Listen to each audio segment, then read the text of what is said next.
He saw what was secret, discovered what was hidden. He brought back a tale of before the deluge. He came a far road, was weary, found peace. All his labors were set on a tablet of stone. He built the rampart of Uruk the sheepfold, of holy Iana, the sacred storehouse. See its wall like a strand of wool. View its parapet that none could copy. Take the stairway of a bygone era.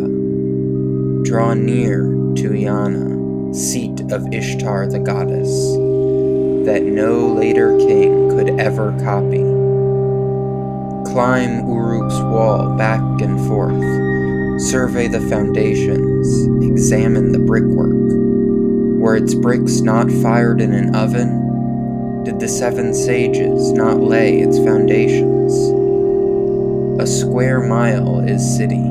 A square mile date grove. A square mile is clay pit. Half a square mile the temple of Ishtar. 3 square miles and a half is Uruk's expanse. Find the tablet box of cedar. Release its clasps of bronze. Lift the lid of its secret. Pick up the tablet of lapis lazuli and read out the travails of Gilgamesh, all that he went through.